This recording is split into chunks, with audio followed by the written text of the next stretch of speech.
Ghostly tales, yet mirrors of human life. Hey everyone!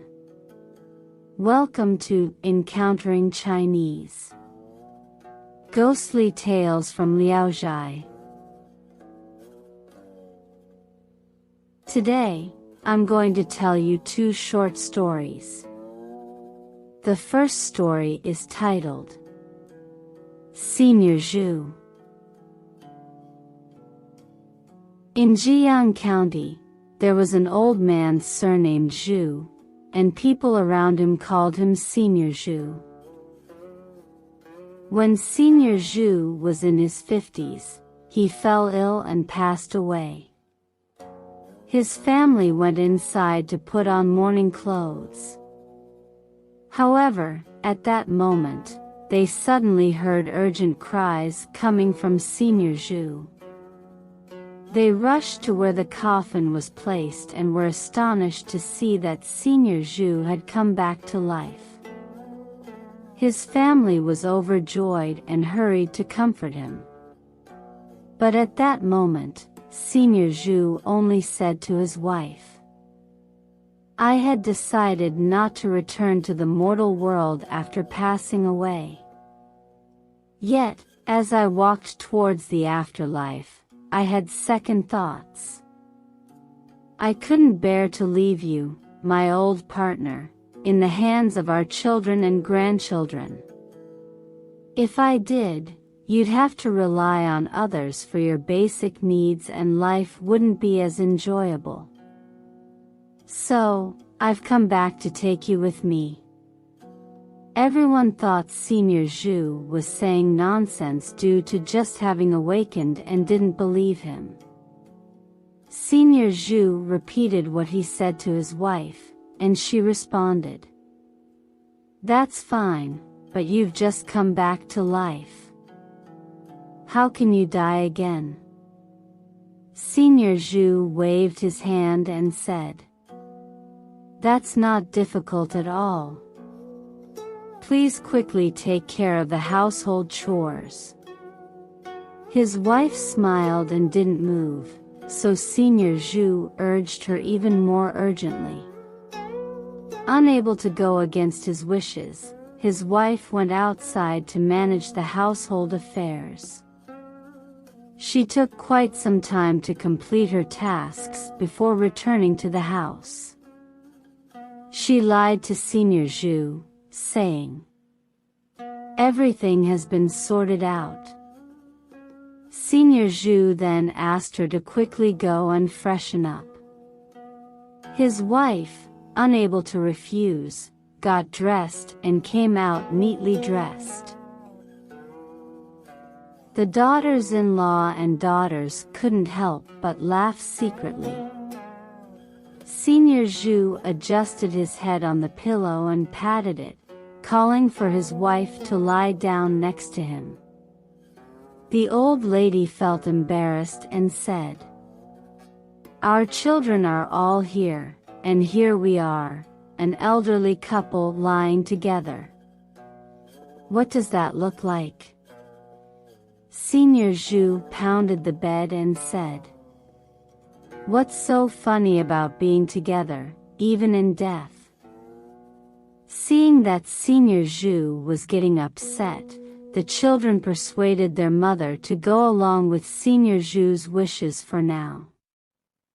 So, the old lady did as Senior Zhu said, and they both lay side by side, sharing a pillow. The family members saw this and started laughing again. However, it didn't take long before they noticed the old lady's smile suddenly disappeared. She gradually closed her eyes and remained motionless for a while, just as if she had fallen asleep. The family approached, only to find that the old lady's body had gone cold, and there was no breath from her nostrils. The same was true for Senior Zhu. That's when they became frightened. In the 21st year of the Kangxi era, the wife of Senior Zhu's brother, while working at the Magistrate B's house, narrated the story to me in detail. At the end of the story, the author added this commentary. He said, Senior Zhu probably had some peculiar qualities. The road to the underworld is unpredictable, yet he could freely come and go. This is truly astonishing. Furthermore, for elderly couples who want to depart together, they can call for each other to leave side by side. What an agreeable matter this is. When a person is gasping for breath, what's most heart-wrenching is parting from the dearest person by their side. If Senior Zhu's technique could be widely known, then Cao Cao wouldn't have worried about his wives' and concubines' future lives as he neared the end.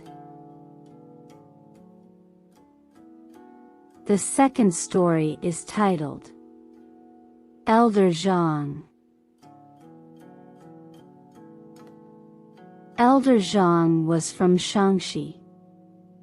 One year, he had to marry off his daughter and took his family to Jiangnan. He personally made arrangements to purchase dowry items for his daughter. The group traveled by boat and reached Jinshan, near Zhenjiang. There, Elder Zhang prepared to cross the river first and instructed the family members to stay on the boat without preparing any strongly scented food. He knew that there was a monstrous turtle demon, the Yuan fish demon, in the river.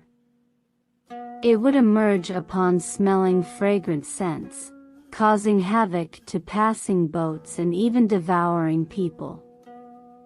The Yuan fish demon had been a menace in that area for quite some time.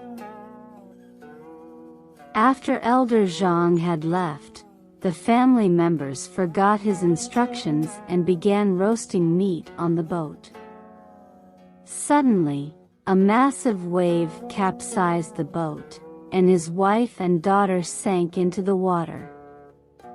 Upon hearing the news, Elder Zhang quickly sailed back. He found a scene of devastation, and he was overwhelmed with grief and anger, not wanting to go on living.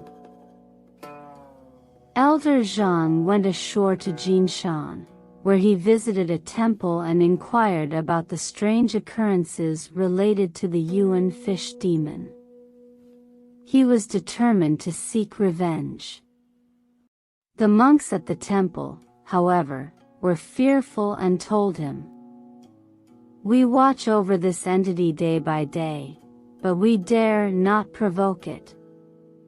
Nowadays, we can only treat it like a deity and hope that it doesn't become angry.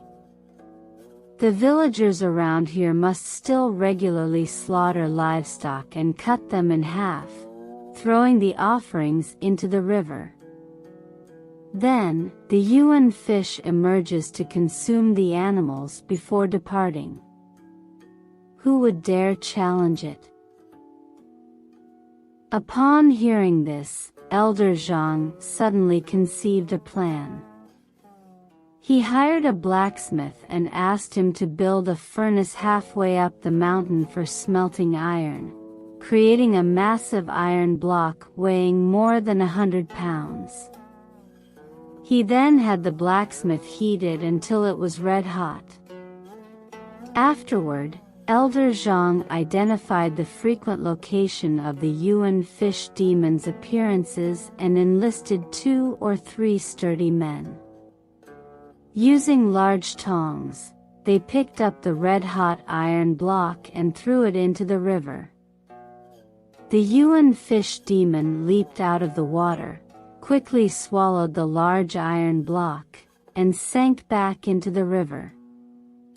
In no time, the surface of the river was tumultuous, with waves as high as mountains. After a brief moment, the waves subsided, and a dead yuan fish demon had floated to the surface. Passers-by and the monks from Jinshan Temple, upon learning that the yuan fish demon had been killed, were overjoyed.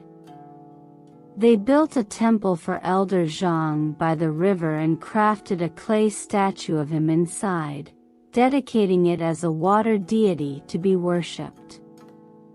From that day on, people would visit and pray to him, and astonishingly, their prayers would be answered. Alright. That's all for today's ghostly tales. Senior Zhu and Elder Zhang. If you enjoyed it, please give it a thumbs up and subscribe. Please also encourage everyone to comment and share more. We'll see you in the next episode.